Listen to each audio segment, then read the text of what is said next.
Amados, eu quero ler com os irmãos o livro de Apocalipse, capítulo 1, só o verso de número 12 ao verso de número 18. Apocalipse, capítulo 1, o verso de número 12 ao verso de número 18. Diz assim a palavra do Senhor: E virei-me para ver quem falava comigo. E virando-me, vi 7 castiçais de ouro. E no meio dos 7 castiçais, um semelhante ao Filho do Homem, vestido até os pés de uma veste comprida, e cingido pelo peito com um cinto de ouro. E a sua cabeça e cabelos eram brancos como lã branca, como a neve, e os olhos como chama de fogo. E os seus pés semelhantes a latão reluzente, como se tivesse sido refinado numa fornalha. E a sua voz como a voz de muitas águas. Ele tinha na sua destra 7 estrelas, e da sua boca saiu uma aguda espada de 2 fios. E o seu rosto era como o sol, quando na sua força resplandece. E eu, quando vi, caí aos seus pés como morto. E ele pôs sobre mim a sua destra, dizendo-me: Não temas, eu sou o primeiro e o último, e o que vive. Fui morto, mas eis aqui estou vivo para todo sempre. Amém? E tenho a chave da morte e do inferno. Glória a Deus. Inclina a sua cabeça por um minuto. Senhor, diante desse texto tão sublime, eu me coloco diante, Pai, da Tua presença, tão insignificante, falho, pecador que sou, precisando, Pai, do Teu auxílio, da Tua ajuda, para falarmos nesta noite, Senhor, a respeito dessa grande revelação, o Senhor glorioso. Quem sou eu, Senhor? Quem sou eu, Senhor? Dentre os homens eu sou o mais pecador. Eu te peço, Pai, a Tua graça nessa noite. Eu te peço, Pai, que o Senhor cative as mentes e os corações nessa noite. E que possamos ser agraciados, Pai, com a Tua presença. E nos conformar, Senhor, à imagem do Teu Filho. Assim, ó Deus, eu te peço e te agradeço, Senhor, no nome do Teu Filho amado Jesus. Amém. Amados irmãos, eu quero falar com os irmãos hoje um tema muito relevante, que é Cristo glorioso e o Senhor da sua igreja. Nós estamos trabalhando sobre o livro do Apocalipse, versículo por versículo, capítulo e versículo. O verso 9, o verso 10 e 11, nós vamos trabalhar ele, mas acho que é fácil de interpretá-lo. Mas eu quero trazer um tema hoje sobre o Cristo glorioso. E eu quero a sua atenção nesta noite. Hoje eu tirei o dia para... Sabe aquele dia que você fala, o dia hoje é com meu marido? Não quero filhos? O dia hoje é com a minha esposa. Não quero ninguém, desligou o celular. Eu quero olhar face a face com meu marido, para minha esposa. Há quanto tempo eu não tiro esse momento com ela? Foi assim que eu fiz com o Senhor. Eu chamei minha esposa ontem e falei, olha, nega, eu vou entrar em consagração aqui. Você está orando. E amanhã, que era hoje, eu vou passar o domingo com Deus. Um dia com Deus. Faça isso, um dia com Deus. E aí a minha esposa levantou de ponta de pé. Não foi por maldade, ela viu que eu estava cansado e não me chamou. Mas eu levantei, corri, tomei o banho, fiz o cafezinho da igreja. Tava bom, não estava, irmão, o café? Tava bom, né? Mas não é melhor do que o da minha esposa não, viu? Eu sei disso. Fica tranquilo, viu? Fica brava não que eu tô no segundo lugar. Você é o primeiro, tá bom? E eu passei a tarde toda, nós tivemos um ensaio com nossos jovens e adolescentes. E depois do ensaio, eu passei a tarde toda aqui meditando. E como eu fiquei maravilhado com esse texto. Talvez eu nem consiga pregar, porque é um texto muito magnífico, maravilhoso. E se eu não conseguir pregar, louvado seja Deus por isso. O apóstolo Paulo, quando ele recebeu, ele vai contar a sua experiência nas suas cartas. Ele vai defender o seu apostolado. Ele vai se referir a um homem, mas ele está falando a respeito dele. Eu conheço um homem que subiu ao terceiro céu. E lá ele viu coisas inefáveis. Coisas que eram indescritíveis. Ou seja, que não dava para falar. A coisa era muito gloriosa, o que o apóstolo Paulo viu. E, amados irmãos, o Cristo, nosso Senhor, o nosso Rei, o texto a qual nós lemos, estamos vendo ele agora, em corpo glorificado, em glória. Louvado seja Deus. Jesus, ele esteve aqui, como homem, ele viveu 33 anos e meio aqui nessa terra. Ele honrou seus pais como filho, ajudou seus pais na carpintaria. Ele foi obediente. Ele curou pessoas como homem, como Deus. Ele ensinou pessoas. Ele mudou vida de prostituta. Mudou vida de pessoas que eram chamadas de ladrão. Ele chamou pessoas que não eram da sua pátria, como gentios, por exemplo. E aqui em vida, ele foi rejeitado, foi desprezado, foi ignorado, foi crucificado. Nada melhor do que falarmos de João. João aqui, ele teve o privilégio.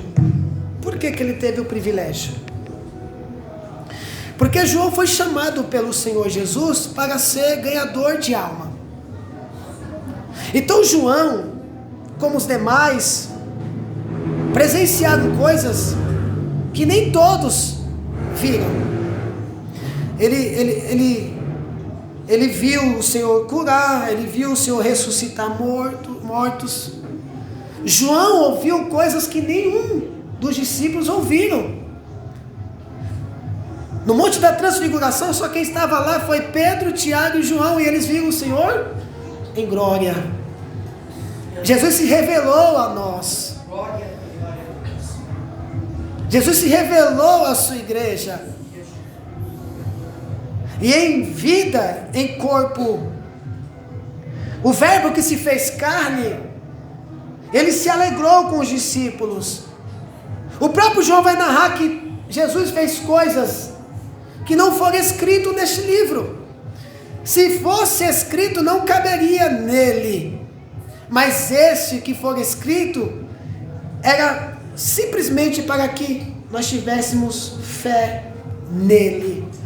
Então João, como os demais, viram e ouviram coisas a qual eu e você não sabemos, mas eles viram, eles presenciaram.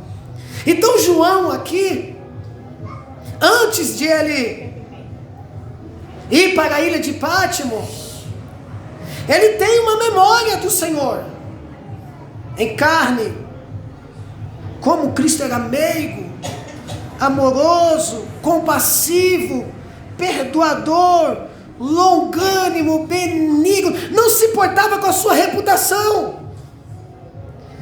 Uns deles diziam: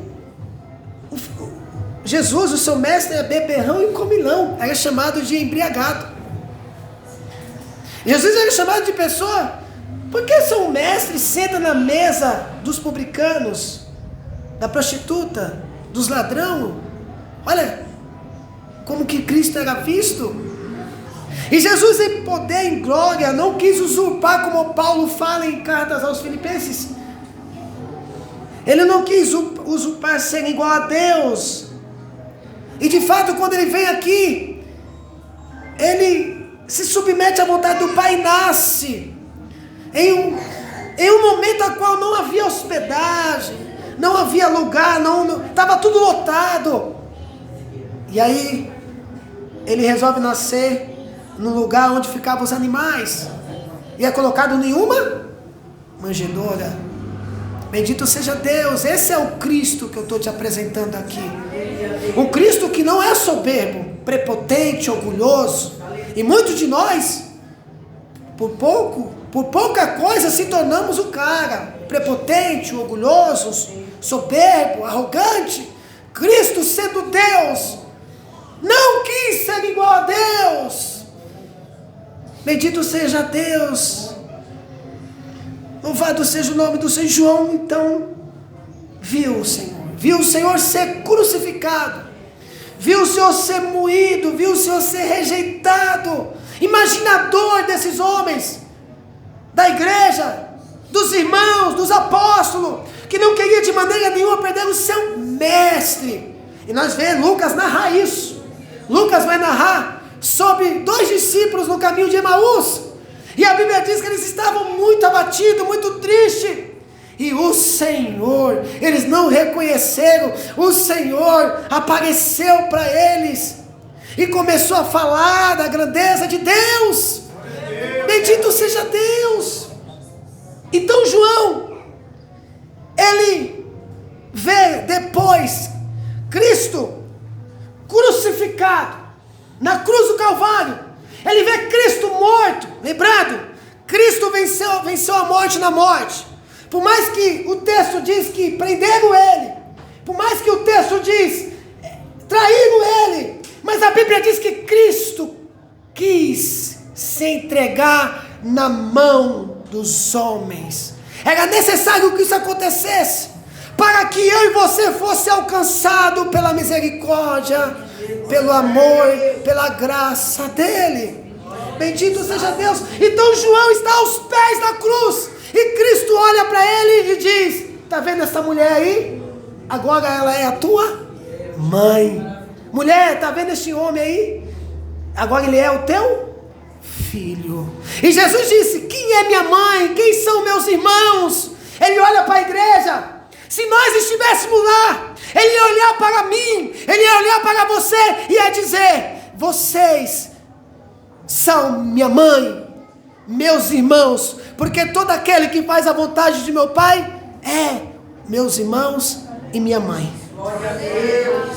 Então João viu Cristo crucificado, mas ao terceiro dia João também vê Cristo ressuscitado, não glorificado.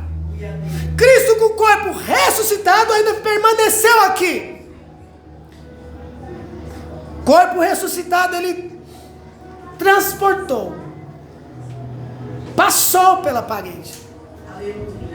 Ele ainda ficou aqui com o corpo ressuscitado. E com o corpo ressuscitado, tanto a igreja como os apóstolos viu o Senhor subindo aos céus.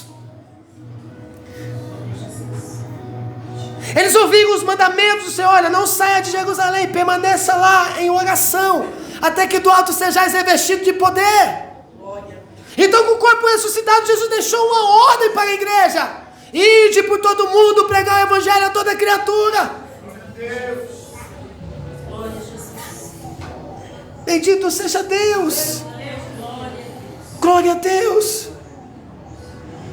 Então João foi parar na ilha de Pátimo por causa do evangelho. E lá na ilha de Pátimo, Deus abre o céu para João.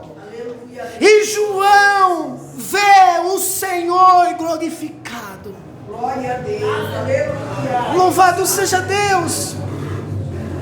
O livro de Apocalipse tem algumas características sobre Jesus, o Cristo glorioso. Primeiro, é um livro livro centrado na pessoa de Cristo. Este livro magnifica a grandeza e a glória de Cristo. Este livro é a revelação de Jesus, da sua glória, da sua majestade e triunfo, e não simplesmente a revelação de eventos futuros. 2. É um livro majestoso. Apocalipse é um livro do trono. A palavra trono aparece 46 vezes no livro.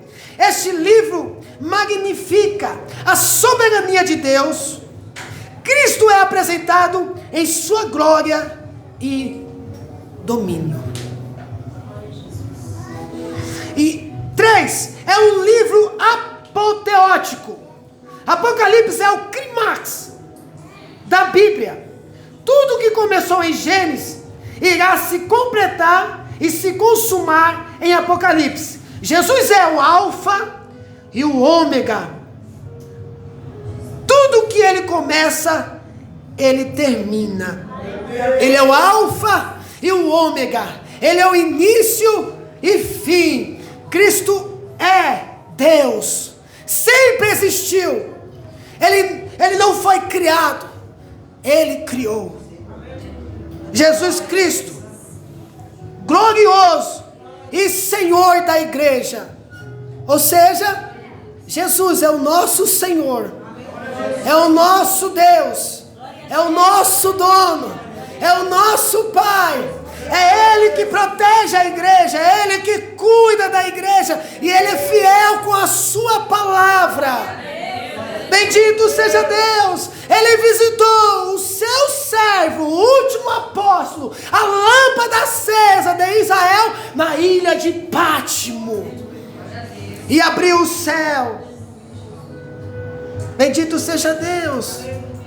Jesus, nome que está acima de todos os nomes, o nome que está sobre todos. Jesus, se há um nome repleto de significado, é o nome Jesus. As Escrituras dizem que Jesus recebeu o nome que está acima de todo nome, para que ao nome de Jesus se dobre todo o joelho, nos céus, na terra e debaixo da terra. Olha o que diz Filipenses capítulo 2, verso 9 ao 11. Pelo que também Deus o exaltou sobremaneira, e lhe deu o nome que está acima de todo nome, para que ao nome de Jesus se dobre todo o joelho, nos céus, na terra e debaixo da terra, e toda língua confesse que Jesus Cristo é o Senhor, para a glória de Deus Pai. Louvado seja Deus. O nome Jesus, anunciado a José e a Maria através dos anjos. Os anjos deu esse nome a Maria e a José. Você vai ver lá em Mateus capítulo 1, verso 21, e Lucas capítulo 1, verso 31. Significa Javé, ou Javé salva, ou Javé é a salvação. É transliterado do hebraico e do aramaico. O Antigo Testamento é escrito em hebraico e em aramaico. O nome é Yeshua. Esta palavra é uma combinação de Yah, uma abreviação de Yahvé, o nome do Deus de Israel. Êxodo capítulo 3, verso 14. E o verbo Yasha, que significa resgatar, libertar ou salvar. Na nossa língua, na ortografia em português, do hebraico, Yeshua é Josué. Traduzido do hebraico para a nossa língua é Josué. Porém, quando é traduzido do hebraico para o grego koiné, ou o idioma original do Novo Testamento, o nome Yeshua se torna Lesos. Em português, Lesos se torna Jesus. Assim, Yeshua é correspondentemente Josué e Jesus, e significam Javé salva, O Senhor é a salvação. Jesus é a salvação. Jesus é a porta do céu. Jesus é a porta do céu. Jesus é a salvação. É por isso que ele foi sempre perseguido. Sempre perseguido. Porque ele é a salvação. Você está salvo por causa de Jesus. Nós estamos salvos por causa de Jesus. Bendito seja Deus. E a Bíblia diz que aquele que ouve as suas palavras e recebe e guarda, será salvo também. Olha o que Jesus disse para Zaqueu. Hoje veio a salvação a esta casa, porque também ele é filho de Abraão. Por que hoje veio a salvação? Porque não há ninguém fora de Deus que seja salvo, somente por intermédio de Cristo, porque Jesus já estava lá, e Jesus está dizendo, hoje veio a salvação estava dentro da casa de Zaqueu, e a salvação, que é Cristo, está batendo na porta hoje aqui nessa congregação, para a igreja, já estamos salvos. Mas para você ainda que não confessou a Cristo como único, suficiente Salvador, Ele está batendo na tua porta, dizendo, a salvação está aqui. Então entra por essa porta. Louvado seja Deus. As coisas passadas são sombra das coisas futuras. Diz Paulo, escrevendo a carta aos Colossenses, capítulo 2, verso 17 ao 18. Por quê? Veja Gênesis capítulo 1, verso 1. A Bíblia diz assim: no princípio criou Deus os céus e a terra era sem forma e vazia, e havia trevas sobre a face do abismo. Deus Pai, e o Espírito de Deus Espírito Santo, se movia sobre a face das águas, e disse Deus, haja luz, e houve luz. A palavra executou o plano, Cristo executou o plano, Cristo fez, Cristo criou, Deus criou. Olha o que diz João capítulo 1, verso 1, no princípio era o verbo, e o verbo estava com Deus. O verbo aqui é a palavra, e a palavra é Cristo, e o verbo era Deus, ele estava no princípio com Deus, se refere a Cristo. Todas as coisas foram feitas por ele, Cristo fez. Deus disse, haja, e o Filho foi lá e executou, porque a Trindade está entrelaçada, harmonizada, é o Deus Todo-Poderoso, operando em 3 fases. Bendito seja Deus. Jesus é Deus. Jesus não era Deus, Jesus é Deus. Bendito seja Deus. E sem Ele nada do que foi feito se fez. Criação. Olha o que diz o verso 4. Nele estava a vida. É óbvio que o João está narrando o que aconteceu. Nele não estava a vida, nele está a vida.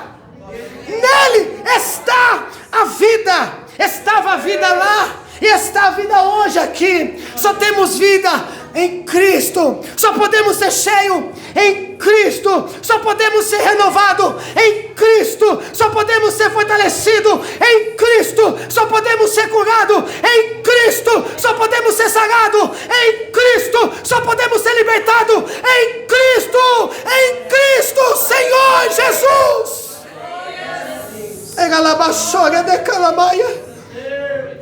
Glória a Deus.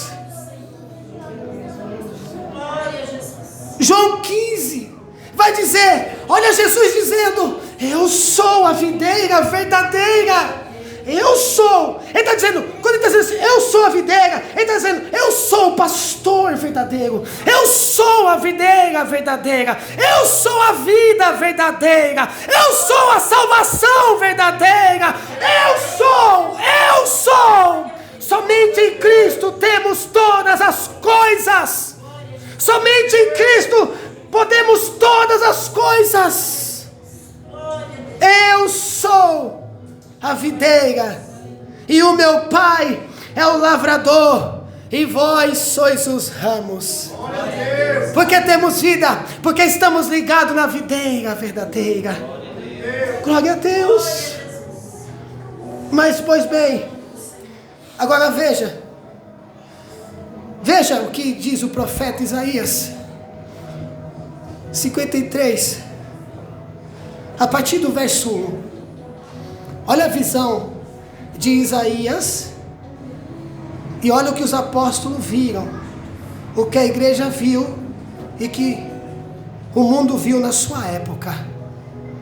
Quem deu crédito à nossa pregação e a quem se manifestou no braço do Senhor, porque foi subindo como renovo perante Ele, e como a raiz de uma terra seca, não tinha beleza nem formosura, e olhando nós para Ele, não havia boa aparência nele, para que o desejássemos.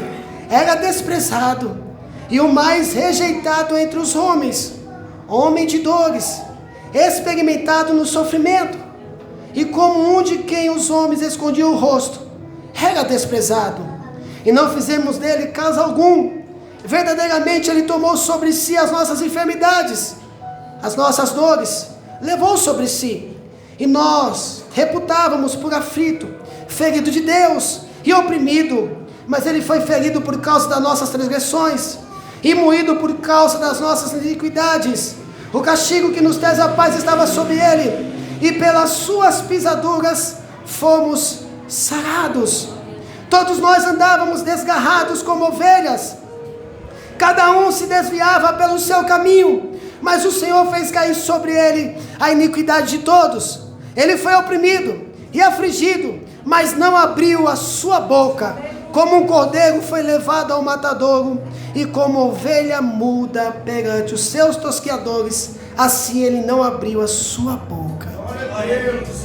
Bendito seja Deus.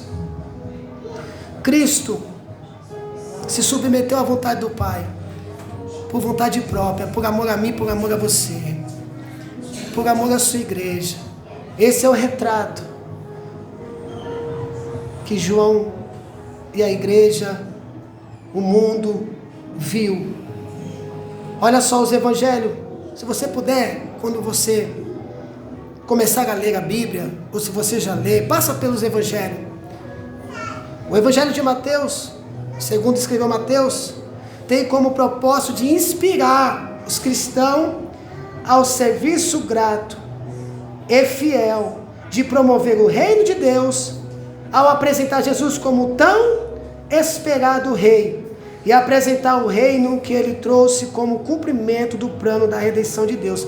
Esse evangelho foi escrito aproximadamente 60 a 70 anos depois de Cristo. Olha Marcos no evangelho tem como propósito apresentar as boas novas de Jesus a um público essencialmente gentil, por meio da narração do testemunho dos discípulos a respeito dos fatos notáveis sobre a vida, a morte e a ressurreição de Cristo. Esse aqui foi escrito, o livro de Marcos foi escrito aproximadamente 55 a 69 depois de Cristo. Lucas, no seu evangelho, tem como propósito apresentar um relato fiel e organizador, visando estabelecer os fatos a respeito do ministério de Jesus, a sua importância para a história da salvação, além de fornecer parâmetros para a igreja em sua pregação de arrependimento e perdão em nome de Jesus para todas as nações. Este livro foi escrito aproximadamente 60 a 63 depois de Cristo.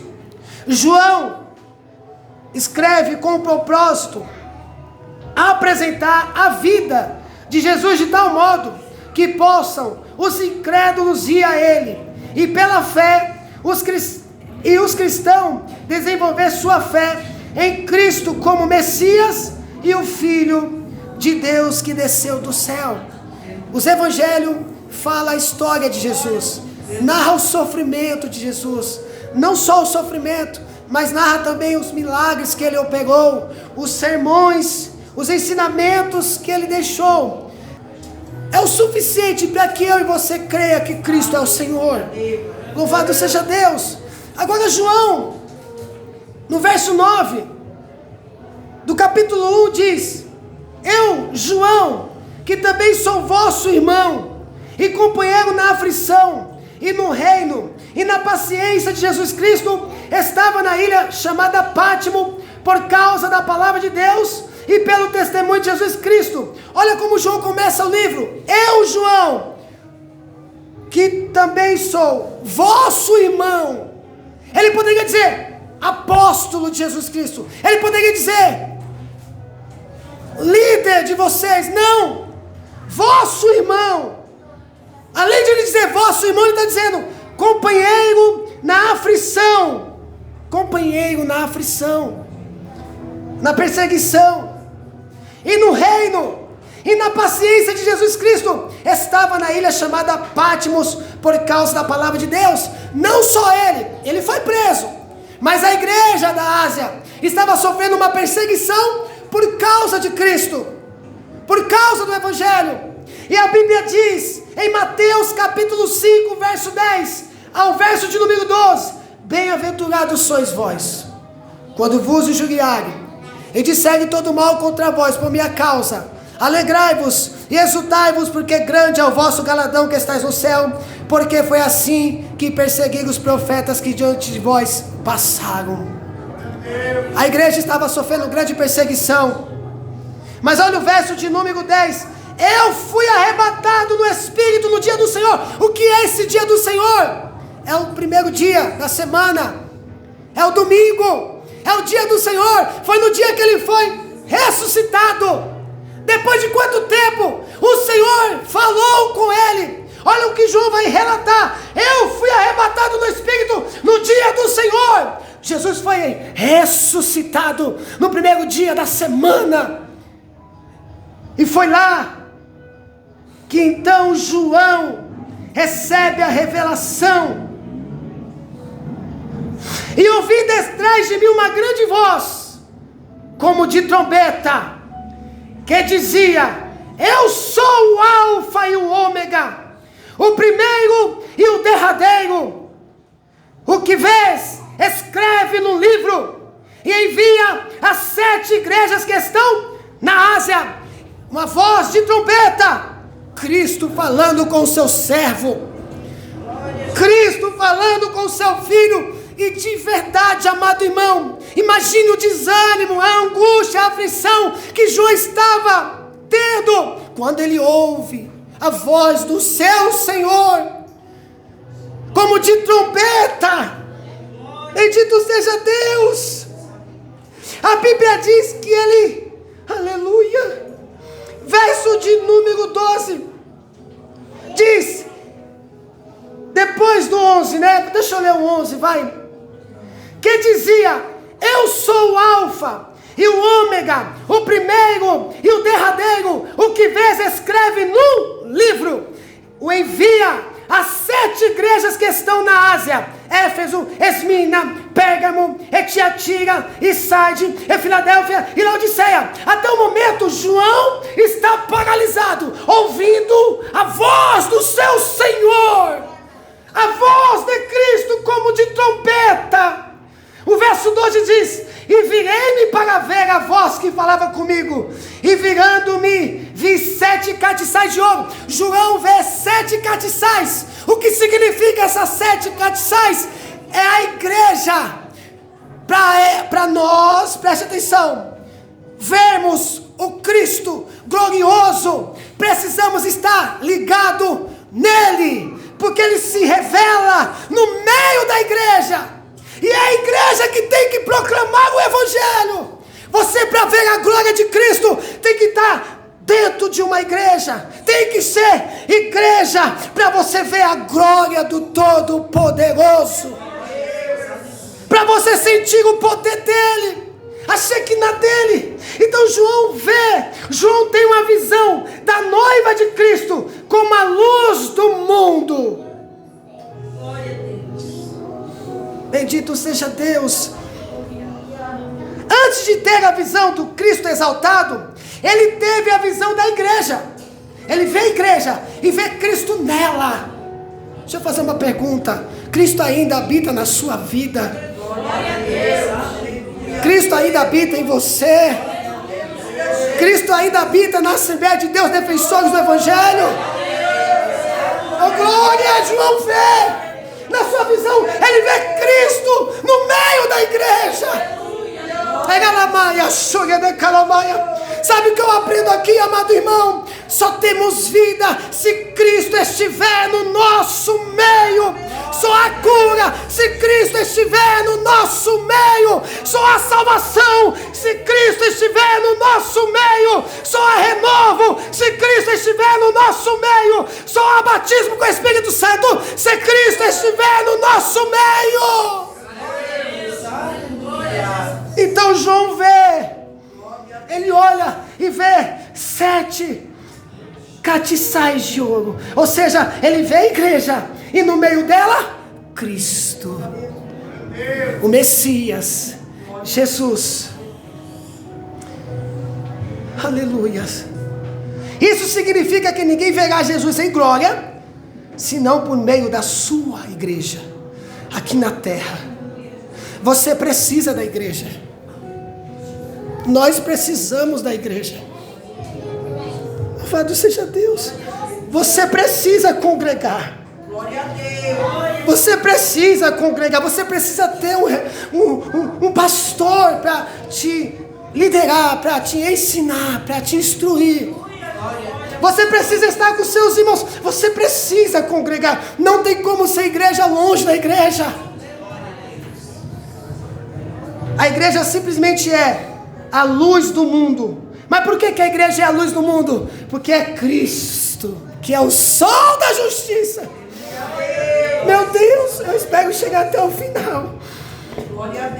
Que traz e que ilumina este mundo caído, perverso, cheio de latrocidade, de perversidade, com a sua glória, por intermédio da igreja. A igreja não tem luz própria, a igreja transmite a luz de Cristo. Louvado seja Deus. É por isso, ele é candeeiro e estrela. João vê a igreja em 2 figuras, 7 estrelas e 7 candeeiros. Tanto a estrela como o candeeiro são luzeiros. Eles devem refletir a luz. A igreja é a luz do mundo. Ela resplandece no mundo. A luz da igreja é emprestada ou refletida como a da lua. Se as estrelas não têm de brilhar e as lâmpadas luzir, elas devem permanecer na mão de Cristo e na presença de Cristo. Como eu posso pregar salvação se eu não estou ligado na igreja? Eu posso chorar, eu posso reconhecer Ele como soberano, eu posso fazer tudo, eu posso ser um dizimista, eu posso contribuir para ajudar a igreja, mas se você não estiver ligado nela, você não verá a glória de Deus, e muito menos herdará a mansão celestial. Igreja, nós que estamos aqui, permaneça. Permaneça. João tem a visão do noivo na sua glória excelsa. Agora sim, olha o que diz Apocalipse capítulo 1, verso 13. Glória a Jesus. Olha o que diz Apocalipse capítulo 1, verso 13 ao 18. E no meio dos 7 catiçais, ou seja, no meio da igreja, um semelhante ao Filho do Homem, vestido até aos pés de uma roupa comprida, e cingido pelos peitos com cinto de ouro, e a sua cabeça e cabelos eram brancos como a lã branca, como a neve, e os seus olhos como chama de fogo, e os seus pés semelhante a latão reluzente, como se tivesse sido refinado numa fornalha, e a sua voz como a voz de muitas águas. E ele tinha na sua destra 7 estrelas, e da sua boca saiu uma espada aguda de 2 fios, e o seu rosto era como o sol, quando na sua força resplandece. E eu, quando o vi, caí aos seus pés como morto. Ele pôs sobre mim a sua destra, dizendo: não temas, eu sou o primeiro e o último, e o que vivo, e fui morto, mas eis aqui estou vivo para todo sempre. Amém. E tenho a chave da morte e do inferno. João vê 10 características distintas do noivo da igreja em sua glória e majestade. O que ele vê? Vamos decorrer nesse texto. Primeiro, suas vestes. Apocalipse capítulo 1 verso 13 diz: e no meio dos 7 castiçais um semelhante ao Filho do Homem, vestido aos pés de uma veste comprida. Veste fala de Cristo como sacerdote e rei. Ele nos conduz a Deus e reina sobre nós. 2. Sua cabeça. Verso 14 diz: e na sua cabeça, o que ele vê? O que reflete isso? O que representa isso? Falam da sua divindade, da sua santidade e da sua eternidade. 3. Seus olhos. Verso 14. Os olhos falam da sua onisciência, que a tudo vê e perscruta. Ele é o juiz, diante de quem tudo se desnuda. Ele é santo, ele é onipotente, ele é onisciente, ele é onipresente. Ele é o juiz. João vê seus pés, verso 15, e os seus pés, semelhante a latão reluzente. Isso fala da sua onipotência para julgar os seus inimigos. Convém que ele reine até que ponha todos os seus inimigos debaixo dos seus pés. Aleluia, Jesus. 5. Fala sua voz. Verso 5. Diz: e a sua voz como voz de muitas águas. Verso 15. Isso fala do poder irresistível da sua palavra, do seu julgamento. No seu juízo desfalecem palavras humanas. A voz de Cristo detém a última palavra e é a única a ter razão. Nós fomos convertidos pela palavra do Senhor. A palavra esteve entre nós. Bendito seja Deus. 6. Sua mão. Verso 16 diz: e ele tinha na sua destra, ou seja, mão direita. A mão direita é a mão de ação com a qual age e governa. Isso mostra o seu cuidado com a igreja. Ninguém pode arrebatar vocês das mãos de Cristo. Olha o que diz João capítulo 10, verso 27 e 28. Verso 27 ao verso de número 30. As minhas ovelhas ouvem a minha voz, e eu as conheço, e elas me seguem. Eu lhes dou a vida eterna, jamais perecerão, e ninguém as arrebatará da minha mão. Aquilo que meu Pai me deu é maior do que tudo, e da mão do Pai ninguém pode arrebatar. Eu e o Pai somos um. Ninguém pode tirar você. Você já está protegido, guardado por Ele. Tocou em você, tocou em Deus. Mexeu com você, mexeu com Deus. Feriu você, feriu Deus. Olha o que diz o Salmo 91, verso 1. Aquele que habita no esconderijo do Altíssimo, à sombra do Onipotente, descansará. Louvado seja Deus. Glória a Deus. Aleluia. Versos 16. Sua boca, e ele tinha na sua destra 7 estrelas, e da sua boca saía uma aguda espada de 2 fios. Essa palavra aqui não é o evangelho, mas a palavra do juízo. A única arma de guerra usada pelo Cristo conquistador, no capítulo 19, verso 15, é a espada que sai da sua boca. É que não vai dar tempo de eu ler o Apocalipse capítulo 19, mas eu só quero ler um versículo, porque ali fala da igreja vitoriosa, e ali fala do juízo de Deus sobre o diabo, sobre o inferno, sobre os ímpios. Mas olha o que diz Apocalipse capítulo 19, verso 15: sai da boca uma espada afiada, para com ela ferir as nações, e ele mesmo as regerá com cetro de ferro. Pessoalmente pisa o lagar do vinho do furor da ira do Deus Todo-Poderoso. É a espada de Deus contra todos os seus inimigos. Eu espero em Deus que você esteja ligado na videira. Eu espero em Deus que você seja o filho dele, para não ser lançado no lago de fogo e de enxofre. Essa é a cena do tribunal, onde é proferida a sentença judicial, e precisamente sem contestação. Seu rosto, verso 16 diz: e o seu rosto era como o sol.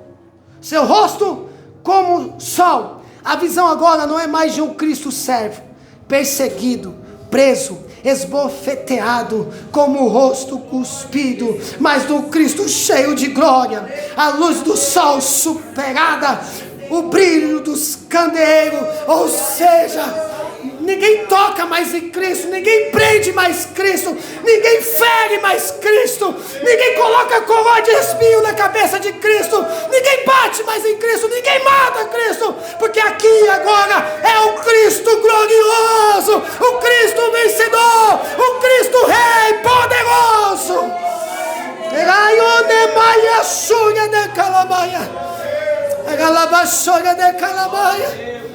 Glória a Deus. Percebe, igreja? Percebe, noiva? Que nós estamos ligados nele e já somos vitoriosos, porque Cristo venceu, e a igreja é vencedora, porque Cristo venceu na cruz do Calvário o inferno, a morte. Bendito seja Deus. Sua perenidade, o primeiro e o último, verso 17 diz: e quando eu vi, caí aos seus pés como morto, e ele pôs sobre mim a sua destra, dizendo-me: não temas, eu sou o primeiro e o último. Ele cria, controla, julga, planifica todas as coisas. Cristo aqui é enaltecido como vitorioso sobre o último inimigo, a morte. E o verso 18, o último, diz assim: sua vitória triunfal. Ele não apenas está vivo, mas está vivo para sempre. Ele não simplesmente está só vivo, ele está vivo para sempre, para todo sempre. E se ele está vivo para todo sempre, a igreja também vive para todo sempre. Só que Cristo foi primeiro, bendito seja Deus, Cristo foi primeiro preparar lugar para a sua noiva, para a igreja, para a noiva do Cordeiro. Oh, glória a Jesus. Aleluia. Quem tem as chaves tem autoridade. Jesus recebeu do Pai toda a autoridade no céu e na terra. Mateus capítulo 28, verso 18 diz: Jesus, aproximando-se, falou-lhes dizendo: toda autoridade me foi dada no céu e na terra. Louvado seja Deus. Jesus não tem. Glória a Jesus. A reação de João diante da visão do Cristo, da glória, profundo quebrantamento. Verso 18: quando eu vi, caí aos seus pés como morto. O mesmo João que debruçara no peito de Jesus, agora cai aos seus pés como morto. Isaías, Ezequiel, Daniel, Pedro e Paulo passaram pela mesma experiência ao contemplarem a glória de Deus. Em nossa carne não podemos ver a Deus, pois Ele habita em luz inacessível. O homem carnal não consegue discernir o espiritual. Olha o que diz 1 Timóteo capítulo 6, verso 3 ao 16. Exorto-te perante Deus, que preserva a vida de todas as coisas, e perante Cristo Jesus, que diante de Pôncio Pilatos faz a boa confissão, que guarde os mandatos imaculado, irrepreensível, até a manifestação de nosso Senhor Jesus Cristo, a qual, em suas épocas determinadas, há de ser revelada pelo bendito e único soberano, o Rei dos Reis e Senhor dos Senhores, o único que possui imortalidade, que habita em luz inacessível, a quem o homem algum jamais viu, nem é capaz de ver. A Ele honra e poder eterno. Amém. É impossível ver a glória do Senhor sem se prostrar. Há pessoas que dizem cair diante da glória de Deus e se levantam do mesmo jeito. Diz cair no Espírito, diz cair na glória de Deus. Como é que nós vimos a Deus e ainda continuamos no mesmo jeito? Não tem como. Há mudança de vida, mudança de atitude, mudança de caráter. Glória a Deus. Gloriosamente restaurado, Jesus toca e fala. A mesma mão que segura.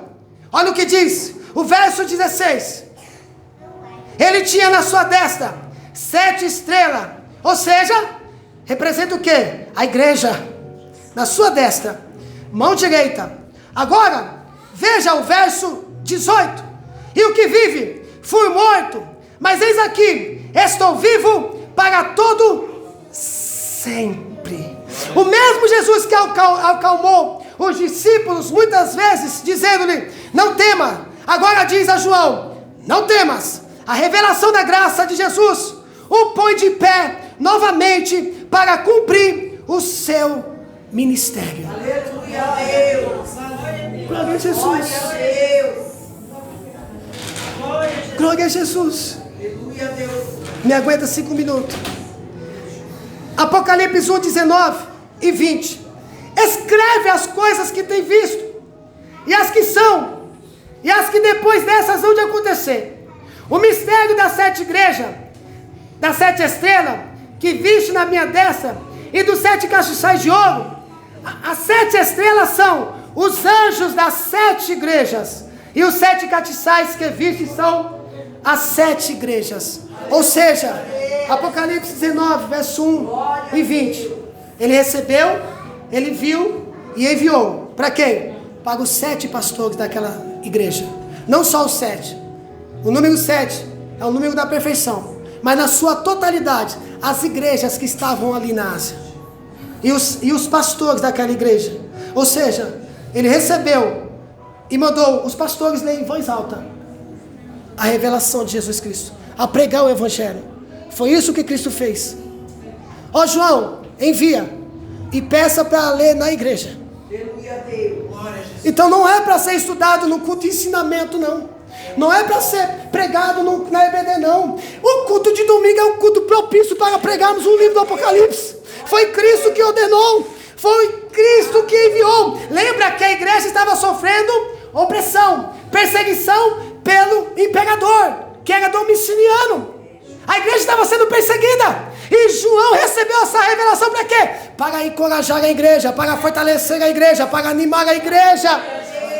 Esse livro tem que ser lido em voz alta, porque a igreja precisa. Nós estamos vivendo isso.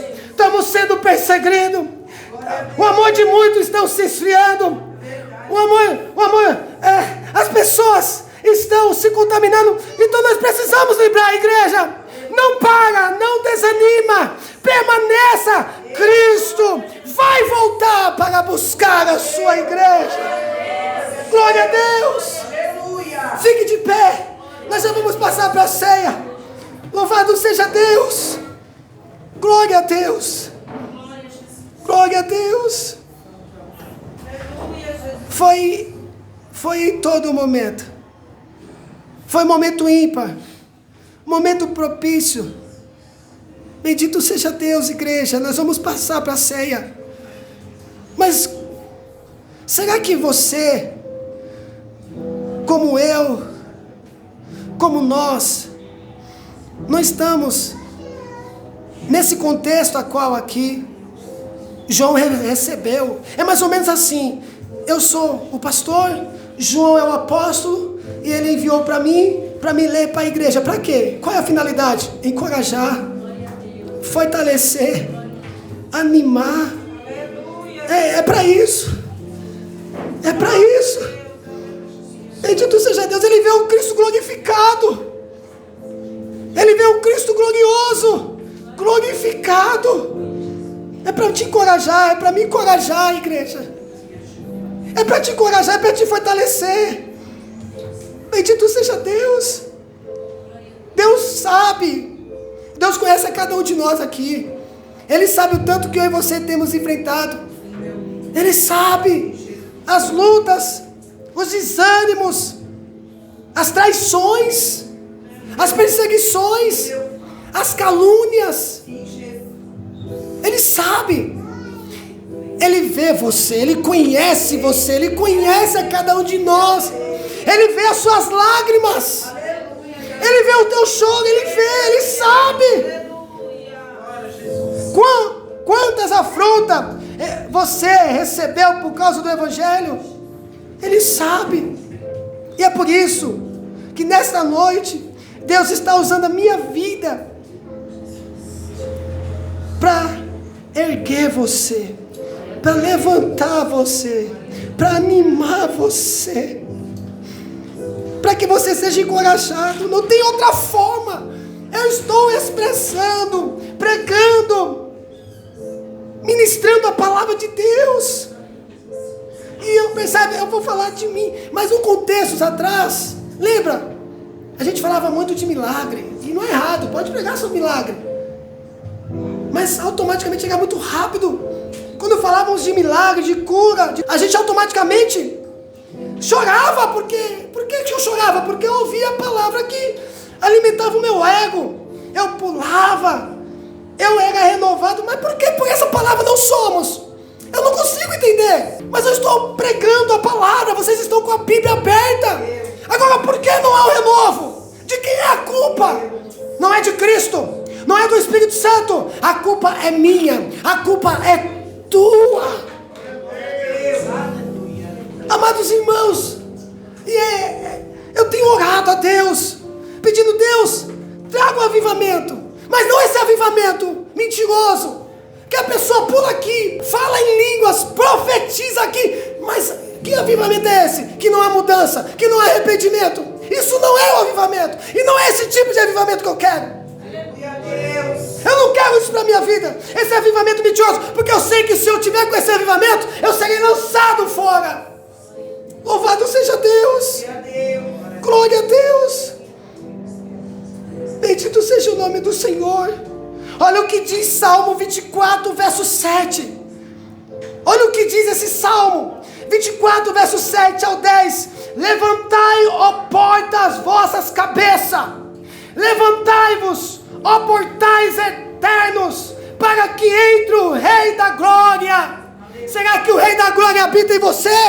Será que o Rei da Glória habita em mim? Será que o Rei da Glória habita na igreja? Olha o que o salmista está dizendo: levantai-vos. E ele está dizendo, verso 8: quem é o Rei da Glória?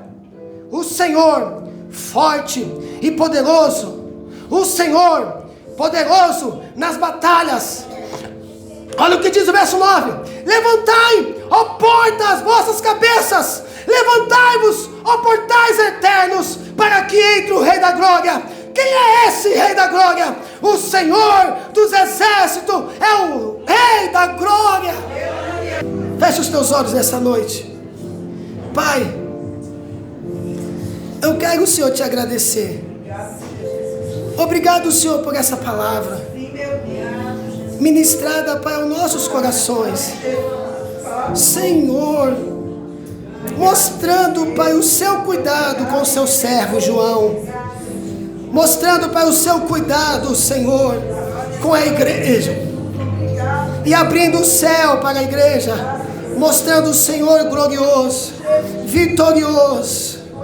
Oh, Pai, muito obrigado, Senhor. Oh, Deus, eu te peço sobre a minha vida coragem, força e vigor. Mas eu também te peço pela vida dos meus irmãos, Senhor. Coragem, força, vigor.